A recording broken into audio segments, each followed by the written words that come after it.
그리고 다윗과 사무엘의 믿음뿐만 아니라 선지자들의 믿음에 대해서 말합니다. 선지자들의 믿음을 말하려면 참 시간이 부족하다. 히브리서 기자가 이렇게 말을 했는데, 구약성경에 보면 많은 선지자가 나옵니다. 성경에 제일 먼저 선지자라고 하는 표현이 나오는 것은 아브라함에게 선지자라는 표현을 쓰는 것이 처음 나옵니다. 그리고 우리가 잘 아는 모세도 선지자라고 말하는데, 모세는 다른 선지자들과 다르게 특별히 하나님을 대면하여 본 사람, 그래서 특별한 사람입니다. 지난주에 보았던 사무엘도 사사이면서 동시에 선지자였고, 예수님이 변화산상, 그 형태가 변화된 그 변화산에 올라갔을 때에 예수님을 만나러 온 사람 중에 보면 모세와 더불어서 엘리야 선지자가 있었습니다. 이스라엘의 대표적인 선지자인 엘리야 선지자. 근데 그들뿐만 아니라 수많은 선지자가 있는데, 그들 중에서 자신의 이름으로 성경을 남긴 선지자가 16명이 있습니다. 분량에 따라서 분량이 많이 긴 대선지서라고 하는 것이 있는데, 이사야 선지자, 예레미야 선지자, 에스겔 선지자, 다니엘 선지자가 있습니다.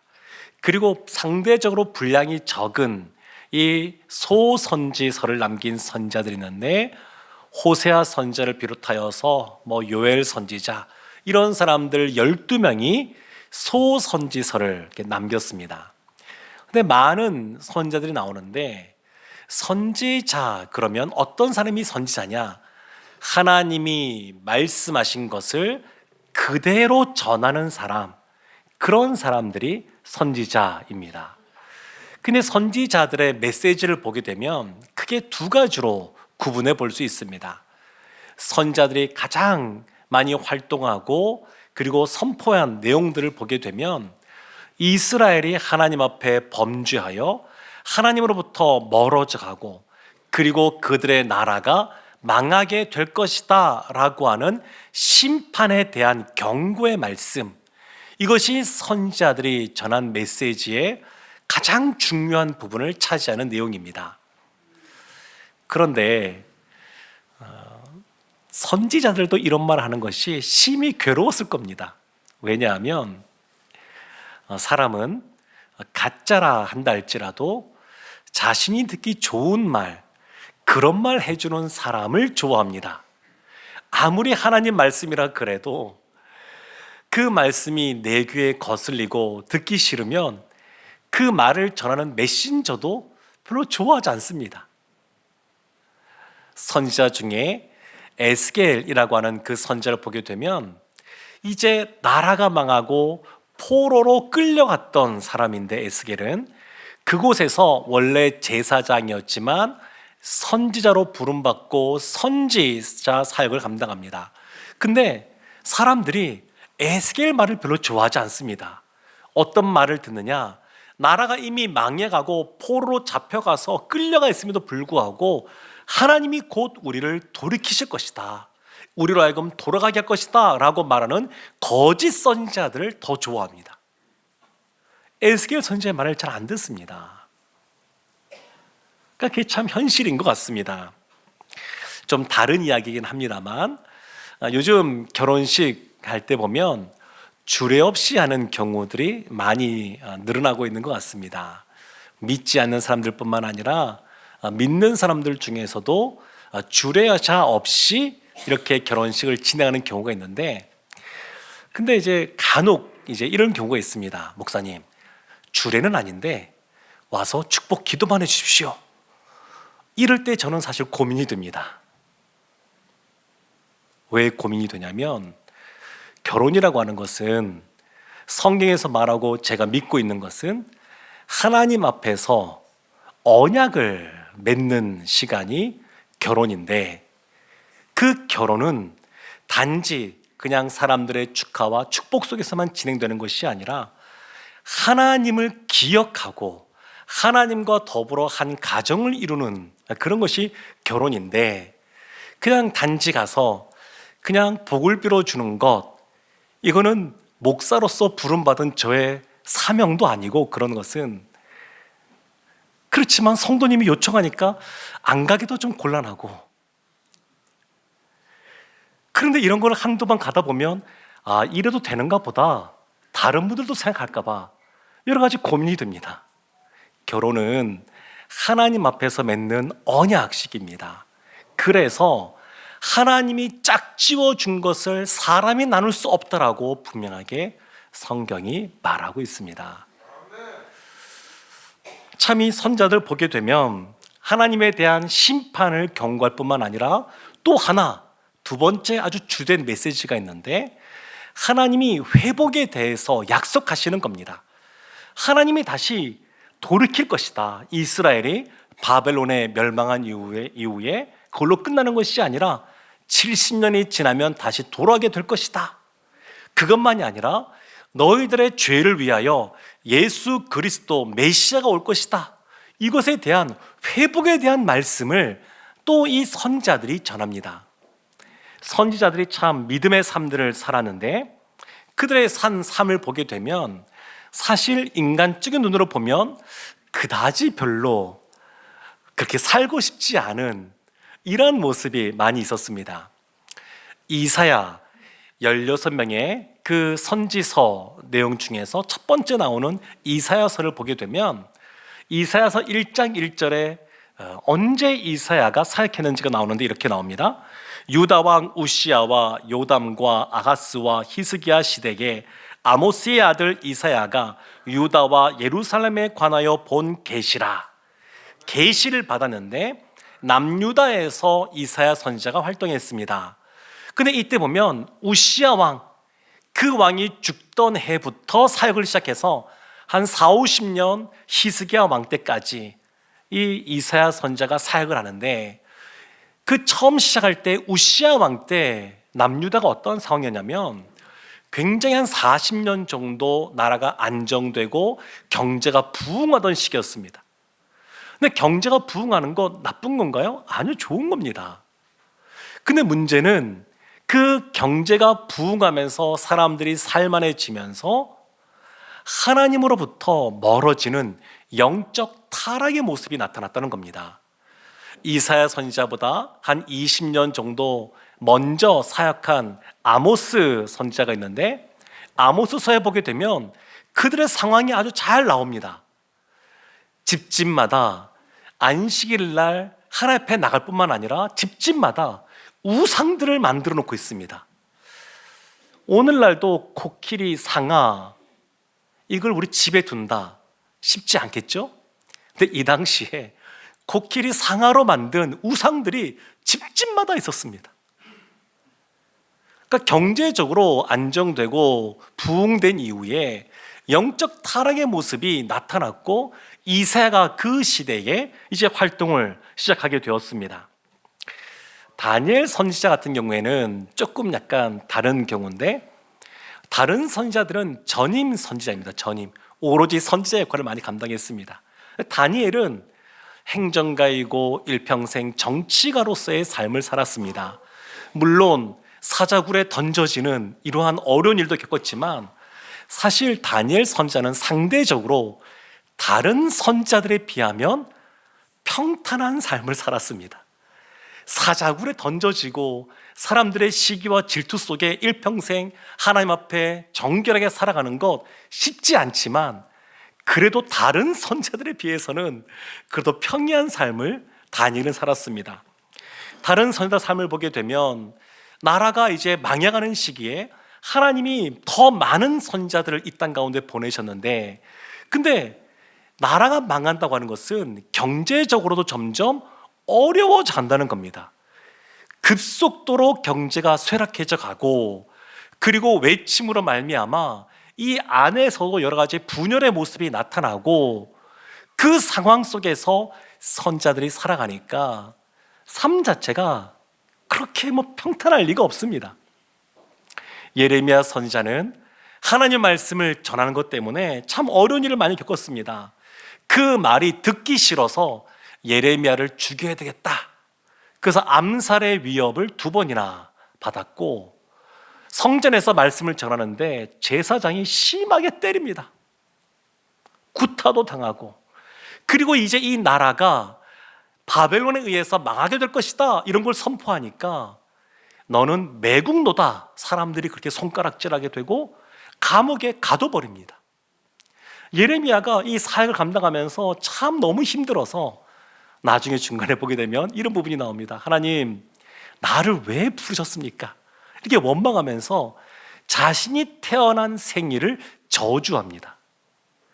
그러니까 선지자의 삶을 사는 것, 하나님이 주신 말씀을 그대로 선포하는 거긴 하지만 그 선포의 말씀이 심판의 메시지일 때는 전하는 사람도 너무 괴롭습니다. 에스겔 선자도 그렇습니다. 포로로 잡혀가서 거기서 하나님께 부름을 받았는데 하나님이 나중에 보면 이렇게 행하십니다. 내가 이제 이스라엘 가운데 심판을 행하는 모습을 너도 그것을 좀 마음을 알라고, 에스겔이 일찍 결혼했거든요. 일찍 결혼했던 그 아내와 함께 포로로 바벨론으로 잡혀갔는데 그곳에서 그 아내가 하나님이 죽게 하십니다. 근데 에스겔에게 뭐라고 명령하시냐면 너 슬퍼하지 마, 이렇게 명령하셨어요. 어렸을 때 결혼해서 자신 때문에 같이 쉽지 않은 삶을 살고 포로로 잡혀가 사는데, 그런데 그 아내가 죽었음에도 불구하고 울지 말라고 명령하십니다. 하나님이 지금 이 에스겔이 하나님의 어떠한 마음인지를 지금 알게 하시는 겁니다. 하나님은 이스라엘이 심판받는 것 원하지 않는 분이십니다. 그들이 주님께 돌아오기를 원하고 주님의 자녀로 사는 것이 진정으로 복된 것이고 그것을 기뻐하시는 분이십니다. 그런데 어쩔 수 없이 공의의 하나님으로서 그같이 심판을 선언하게 되는데 그 일 가운데 선지자들이 이 스피커와 같은 역할을 감당합니다. 쉽지 않았습니다. 근데 선지자들의 이러한 공통점이 있는데 그것은 다들 회복에 대한 말씀, 미래에 대한 소망을 말한다는 겁니다. 이것이 선지자들의 믿음입니다. 하나님이 공의의 하나님이시면서 동시에 우리를 사랑하시는 사랑이 많으신 분이신데 회복에 대한 그러한 미래에 대한 약속의 말씀들을 선지자들을 통하여 선포케 하십니다. 이사야 선지자가 그 아수르에 의해서 이제 북이스라엘이 멸망하게 되고 그리고 남유다도 고통 가운데 있을 때에 아수르가 심판받을 것에 대해서 예언하는 내용이 나오는데 이사야서 10장 33절 34절에서 이렇게 나옵니다. 보라, 주 만군의 여호와께서 혁혁한 위력으로 그 가지를 꺾으시리니 그 장대한 자가 찍힐 것이요 그 높은 자가 낮아질 것이며 쇠로 그 빽빽한 숲을 베시리니 레바논이 권능 있는 자에게 배임을 당하리라. 지금 그 아수르의 그 빽빽한 숲을 다 베어버리겠다, 하나님이 아수르를 심판하시겠다, 이것을 말씀하십니다. 그러면서 바로 이어지는 연결되어져 있는 이사야서 11장 1절 말씀이 나오는데 그 말씀 우리가 함께 합독하도록 하겠습니다. 이 새의 줄기에서 한 싹이 나며 그 뿌리에서 한 가지가 나서 결실할 것이요. 아멘. 우리 교회 이름이 뭐죠? 새순교회. 왜 새순인 줄 아십니까? 이 말씀 때문에, 이사야서 11장 1절 말씀 때문에 저희 교회 이름이 새순교회입니다. 그런데 지금 보십시오. 아수르의 그 빽빽한 숲, 그 숲을 하나님이 다 베어버리는 겁니다. 그 악의 그 아수르를 다 징벌하십니다. 그리고 나서 바로 이어지는 것이 뭐냐면 이새의 줄기에서 한 싹이 나는 겁니다. 이새는 누구냐? 다윗 왕의 아버지입니다.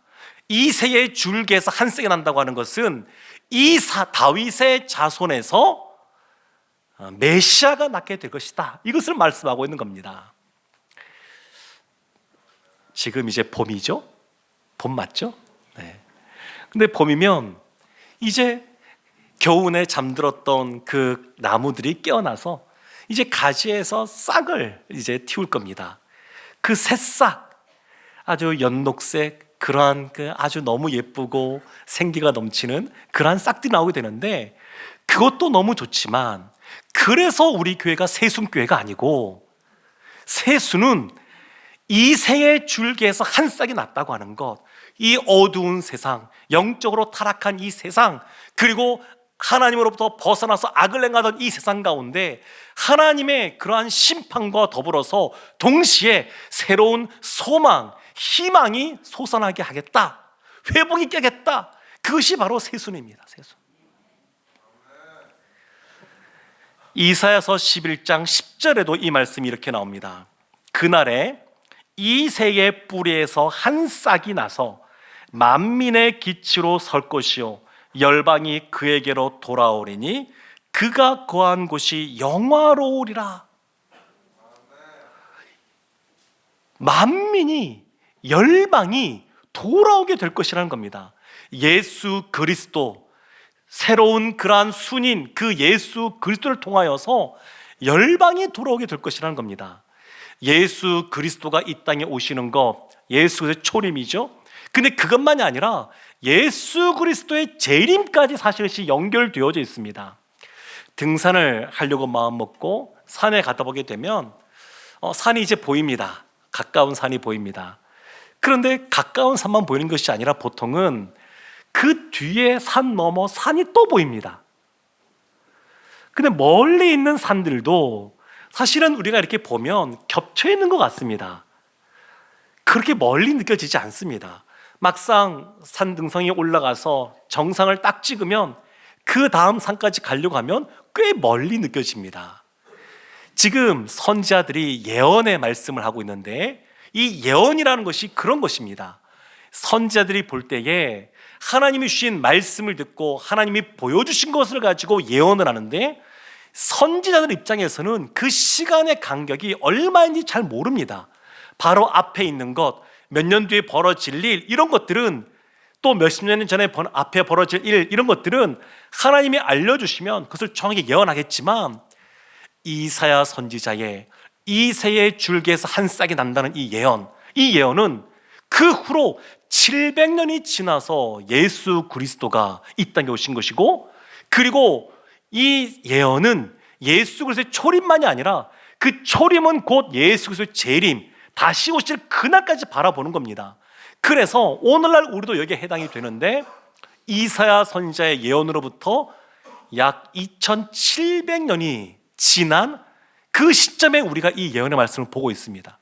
그러니까 잘 모르는 겁니다. 선지자의 그 예언, 하나님이 말씀하시고 보여주셔서 그것을 이야기하지만, 그러나 그 시기가 언제인지 정확하게 모릅니다. 선지자들도 정확하게 모르는데 우리가 어찌 하나님의 말씀을 다 안다고 자신할 수 있겠습니까? 그런데 이와 같이 이사야서 11장 1절에서 이삭의 줄기에서 새 싹이 난다 말하고, 10절에도 똑같은 말씀이 나오면서, 그러면 우리 교회가 해야 될 것이 무엇인가? 예수 그리스도를 통하여 열방이 돌아오게 될 것이다, 그리고 그가 거하는 곳이 영원하게 될 것이다, 이것을 말하고 있으니까 교회가 해야 될 일은 뭐냐면 열방 가운데 복음을 전하고 그들이 돌아와서 하나님께 영광이 되게 하는 것, 이것이 예수 그리스도가 오시기 전까지, 재림하시기 전까지 교회가 해야 될 일이다, 이렇게 볼 수 있습니다. 우리 교회가 특별히 이름이 새순교회인데 교회 이름이 참 좋습니다. 이 교회를 말할 때마다 무엇을 떠올려야 되냐면 예수 그리스도를 떠올려야 되고, 예수 그리스도께서 원하시는 열방이 주님께 돌아오는 것, 이 열방이라 그래서 자꾸 성교만 생각할 것이 아닙니다. 우리가 있는 이곳이 땅끝입니다. 오늘날 개념은 그렇습니다. 내가 있는 곳이 땅끝입니다. 복음 전해지지 않은 나라 없습니다. 다 전해졌습니다. 미전도 종족 급속도로 줄어들고 있습니다.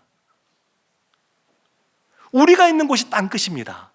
그래서 우리가 있는 곳에서 복음을 증거하는 삶을 사는 것, 이것이 중요합니다. 그러면 주님께서 다시 임하실 그때가 되면 어떤 일이 벌어지느냐? 오래전에 많이 불렀던 찬양인데, 히브리 민요기도 하고 우리가 잘 아는 찬양이 있습니다. 사막에 샘이 넘쳐 흐르리라, 사막에 꽃이 피어 향내 내리라, 주님이 다스리는 그 나라가 되면은 사막이 꽃동산 되리. 사자들이 어린 양과 뛰놀고 어린이들 함께 뒹구는 참 사랑과 기쁨의 그 나라가 이제 속히 오리라. 만약에 우리 교회 주제곡을 하나 정한다 그러면 이 곡을 하면 어떨까 싶습니다. 왜냐하면 이사야서 11장 1절 말씀과 10절 말씀 사이에 예수 그리스도를 통하여 도래하게 될 나라가 나오는데, 그것이 6절부터 9절까지 말씀이 이렇게 나와 있습니다. 그때에 이리가 어린 양과 함께 살며 표범이 어린 염소와 함께 누우며 송아지와 어린 사자와 살찐 짐승이 함께 있어 어린아이에게 끌리며 암소와 곰이 함께 먹으며 그것들의 세계가 함께 엎드리며 사자가 소처럼 풀을 먹을 것이며 젖먹는 아이가 독사의 구멍에서 장난하며 젖된 어린 아이가 독사의 굴에 손을 넣을 것이라. 내 거룩한 산 모든 곳에서 해됨이 없고 상함도 없을 것이니 이는 물이 바다를 덮음같이 여호와를 아는 지식이 세상에 충만할 것임이니라. 이 나라가 도래합니다. 이새의 줄기에서 한 싹이 나고 그곳으로 말미암아 열방이 주님께 돌아오게 되는데, 그 도래하는 그 나라는 더 이상 상함도 없고 해함도 없는 그 나라, 여호와를 아는 지식이 충만한 그때가 옵니다. 사랑하는 성도 여러분, 선지자들은 하나님의 영으로부터 직접 하나님의 말씀들을 들었습니다. 그런데 이 선지자들보다 우리가 더 은혜를 많이 받은 사람들입니다. 왜냐하면 선지자 한 사람의 서신서만이 아니라 우리는 선지자들이 남긴 서신서들을 다 보고 있습니다. 비교해서 보다 더 종합적으로 그 내용들을 파악할 수가 있습니다. 뿐만 아니라 신약에서도 이 선지서를 해석하고 있는데, 예수님도 인용하고 있는데, 그래서 이 선지자들 통하여 하나님 하시는 말씀이 무엇인지 우리가 더 잘 알 수가 있습니다. 뿐만 아니라 지난 수천 년 동안 교회의 역사를 보게 되면 하나님이 어떻게 이끌고 계시는지를 우리가 알 수 있습니다. 예수 그리스도의 십자가와 부활뿐만 아니라 그 위의 내용도 우리가 알고 있습니다. 그래서 히브리서 11장에 나오는 선지자들의 믿음보다 우리가 믿음을 갖고 살아가기가 훨씬 좋습니다. 우리가 더 큰 은혜를 받은 사람들입니다. 히브리서 11장에 나오는 믿음의 영웅들보다 사실은 우리가 하나님께 받은 것이 훨씬 많습니다. 그래서 우리가 일상 살아갈 때에 선택을 해야 됩니다. 선택. 대표적인 선지자인 엘리야 선지자, 갈멜산에서 일대 850의 대결을 펼칩니다. 그때 엘리야 선지자가 이스라엘에게 요구하는 것이 있습니다. 묻는 것이 있습니다. 열왕기상 18장 21절에 이렇게 말합니다. 엘리야가 모든 백성에게 가까이 나아가 이르되 너희가 어느 때까지 둘 사이에서 머뭇머뭇하려느냐? 여호와가 만일 하나님이면 그를 따르고 바알이 만일 하나님이면 그를 따를지니라 하니 백성이 말 한마디도 대답하지 아니하는지라. 언제까지 머뭇머뭇하려느냐? 근데 백성들이 말을 하지 않는다 그래서 넘어갈 수 있는 문제가 아닙니다. 하나님의 말씀을 잘 지키기 위해서는 10계명의 제1계명, 나 외에 다른 신을 내게 두지 말라, 이것을 잘 지키면 다른 말씀도 잘 지킬 수가 있습니다. 하나님이 참으로 경계한 것이 있습니다. 우상 숭배입니다. 근데 우상 숭배와 관련해서는 하나님이 조금의 타협도 하지 않으십니다. 지금 우상을 섬기는 850명의 그 사람들과 하나님을 섬기는 엘리야 선지자 한 사람이 대결을 펼치면서 엘리야가 지금 묻고 있는 겁니다. 세상과 타협하며 살 것이냐, 아니면 하나님을 선택하며 믿음의 삶을 살 것이냐. 근데 왜 백성들이 대답을 안 하고 머뭇거리고 있을까요? 그들이 생각하기에 하나님도 우리가 믿지만 세상도 좋거든요. 세상도 너무너무 좋거든요. 그러니까 하나님을 선택하겠노라고 선뜻 대답이 나오지 않는 겁니다. 여호와를 나 외에 다른 신에게 두지 말라, 이 말씀은 하나님을 선택하고 하나님을 믿지 않는다는 얘기는 나를 선택한다는 겁니다. 나를, 자신을 선택한다는 겁니다. 자신을 믿으면 세상에서 못할 일이 없습니다. 이것저것 다 해볼 수 있습니다. 근데 하나님을 선택하면 하나님께서 말씀하신 것 안에서 행할 수 있습니다. 그 사람들이 주저주저 하는 겁니다. 여호수아가 마지막 노년이 됐을 때에 이스라엘에게 권면하는 말이 여호수아 24장 15절에 이렇게 나옵니다. 만일 여호와를 섬기는 것이 너에게 좋지 않게 보이거든 너희 조상들이 강 저쪽에서 섬기던 신들이든지 또는 너희가 거주하는 땅에 있는 아모리 족속의 신들이든지 너희가 섬길 자를 오늘 택하라. 오직 나와 내 집은 여호와를 섬기겠노라 하니. 믿음은 타협이 아니라 선택입니다. 선택하는 겁니다. 이쪽 저쪽이 없습니다. 회색지대 중간지대 없습니다. 선지자들은 하나님을 선택하고 믿음의 삶을 살았습니다.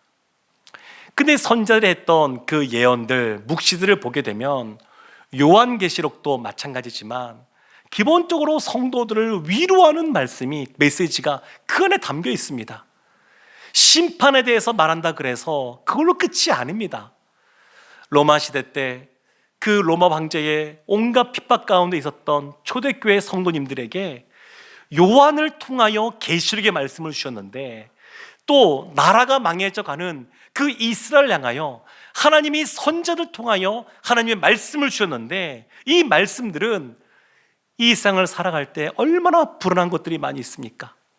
근데 그 불안한 시대를 살아가는 그 자기 백성들을 하나님이 위로해 주시고, 불확실한 이 세상 가운데 확실한 미래에 대한 소망을 바라보고 살아갈 수 있도록 격려해 주시는 말씀이 계시록의 말씀이요, 선지자들의 선포하시는 말씀입니다.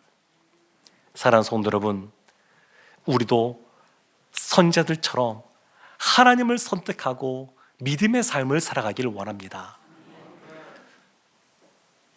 선지자들은 여러 가지 인간적으로 보면 별로 이렇게 닮고 싶지 않은, 따라하고 싶지 않은, 쉽지 않은 그러한 삶들을 살아갔지만, 그래도 하나님이 그들을 통하여 이스라엘을 깨우고 이스라엘을 돌이키고, 지난주에 보았던 사무엘처럼 20년의 그 사역을 통해서 미스바에서 대각성 운동이 일어나게 했던 것처럼 하나님을 선택하고 믿음의 삶을 살아가면 하나님이 우리를 살려줄 줄로 믿습니다. 믿음으로 살아가서 하나님께 인정받고 칭찬 듣고 하나님의 기쁨이 되는 우리 모두가 되기를 주님의 이름으로 축원합니다.